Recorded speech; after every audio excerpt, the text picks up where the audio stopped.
Hi everyone. Today I'm going to show you guys a little magic to find whatever this electron configuration of any of the element of periodic table. Easy peasy lemon squeezy. Just trust me. From today on, you never get any difficulty to find the last shell or the valence shell electron configuration of any of the elements in the periodic table. How many periods are in the periodic table? We actually have 7 periods in the periodic table. If you guys are done with unit 1, you guys know this one. Okay, so we have 7 periods. I'm going to number them. 1, 2, 3, 4, 5 and 6. Sorry, 6 and 7. We have 7 periods here. And then how many groups? 1, 2, 3, up to 12, 13, up to 18. So we have 18 groups. 7 periods and 18 groups. So whatever the element you want to find this electron configuration, let's say our element is silicon. Okay, what is the period? Period is 3. What is the group? Group is 14. Okay, for group 14, what is the common electron configuration is NS2, NP2.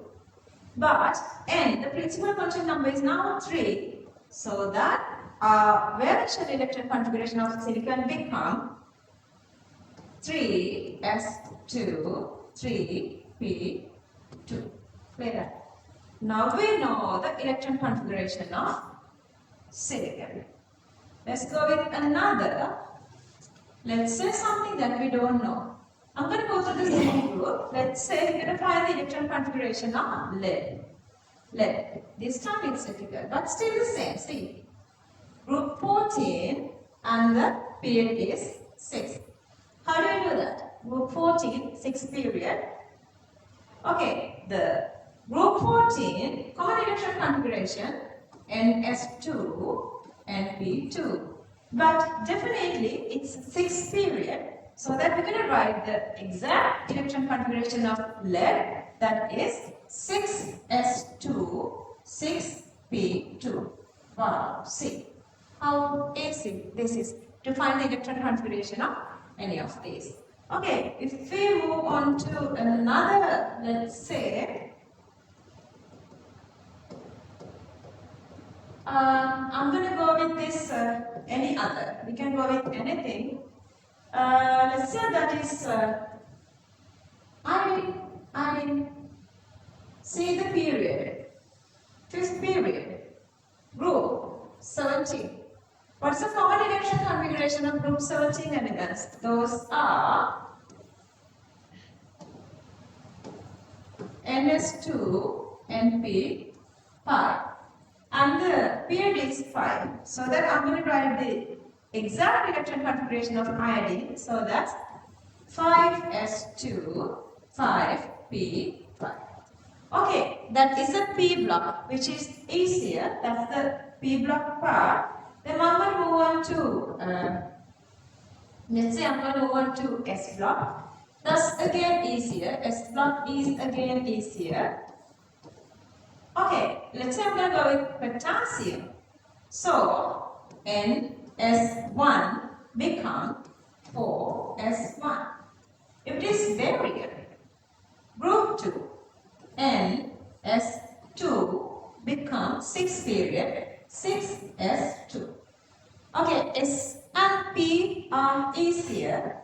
Now I'm moving to D block.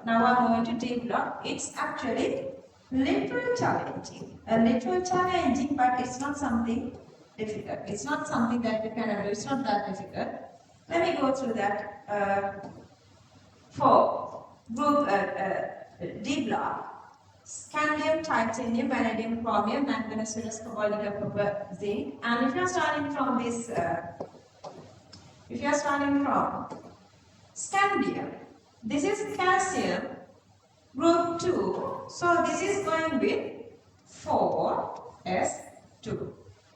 After 4s2, you are starting with D block. You have D1, D2, D3, D4, 6, D1, D2, D3, D4, D5, D6, D7, D8, D9, D10. Okay, mindly get this to your mind and memorize this. All of a sudden, let's say I'm going to move on to cobalt. 27. What is the 20th one? 20th one is 4s2. So I'm going to go with that. For the 27th one, 4s2. 20th one, then I need another 7. That 7 is in the D block. And remember, after 4s2, alpha principle, that is 3D. So that you are going with 3d7. How easy? How easy? Any other? Let's say I'm going to vanadium. Vanadium is this one. Okay, so then again I'm going with 4s2, 3d, 23 means 3. Because the 20th one is 4s2, 23rd one is 4s2, 3d3. Then you guys remember this half filled and completely filled principle. So then I'm going to use that half filled and completely filled principle. Half filled and completely filled principle to go with these couple of examples. As an example, let's say I'm going with chromium. Then again, calcium being 4s2. Then I'm going with 4s2, 3d, how many? 24 means 4. But half filled is more stable. So this is rearranging as 4s1, 3d5. Okay, then I'm going to copper. For copper, if I'm going with copper 29, then I'm going with 4s2, 3d9, rearranging as what? 4s1, 3d10. That is again half filled and completely filled configuration. Likewise, whatever the way you want to go on with finding the large shell configuration or the valence shell configuration, I guess from today on it's really easy for you guys. Whenever you had any challenges to find answers for these questions, I guess you are sorting it out today. To understand more with the method I did, I'm emphasizing a little question to you guys. This question says, the electronic configuration of molybdenum is 42. The outermost shell electron configuration of molybdenum 3 plus is asked. Okay, see, if you want to go with the normal method, that you're going to go with the Avogadro principle, you're going to write the full electron configuration. So I'm not going to go through that, but I'm going to go through this easy method. 42. Okay, you guys know there are 7 periods and how many electrons, how many elements are there. So very first period, you have the very first period, you have only 2 elements. And the second and third period, you have 8. Fourth, fifth, you have 16. Sixth and seventh period, you have 32 elements. So that is, you guys know that, so that you know molybdenum supposed to be come below this third 3D elements, that's 40 elements. So I know I have to subtract 18 from the last element to get the one element above that. If I subtract 18 from the given atomic number, I can get the one above that. So that the given value is 42. So that the given value is here 42. This is 18, okay? Not the 18. So I'm going to subtract 18 from here. 42 minus 18. So answer is 24. You guys know what is the 24th element? 20th element is calcium, then scandium, titanium, vanadium, chromium, manganese, ferrous, cobalt, nickel, copper, zinc. All those are the 10 elements.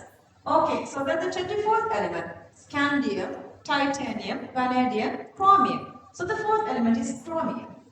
And you know the chromium electron configuration is supposed to be, see, you guys know that, 4s1, 3d5. That is the chromium electron configuration. It doesn't exist on 4s2. 3D4, okay?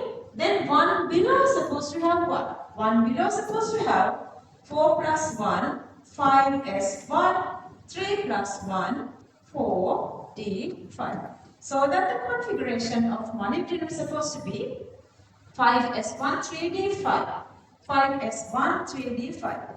Once we come up to that, let me write the configuration again. Say 5s1, 4d5. But they are not asking that. They are asking the configuration of molybdenum 3 plus. Which electrons are getting away easily is the larger electron, that is a 5s. So the 5s electron is getting away. So we need another 2 electrons to make 3 plus. 5 minus 2 equals to 3. So then what is the configuration of molybdenum 3 plus? 5s0 4d3. 5s0 4d3. Here they were given that answer here. See 5s0 4d3. See how easily you can get answers. Just to convince you guys how easily you can get answers, I was showing this question. There are a lot of questions in these theory books. Just complete everything to get the perfect knowledge. I guess today on you guys understood how you're going to write the large shell electron configuration of any of the given element. I guess this is supporting you to go saving time for your final exam. Okay, until we meet from another little theory part that you feel like uncomfortable, let's move on. So I guess if you want anything, you can write in the comment section so that I can just consider whatever the part you want, so we can discuss that later.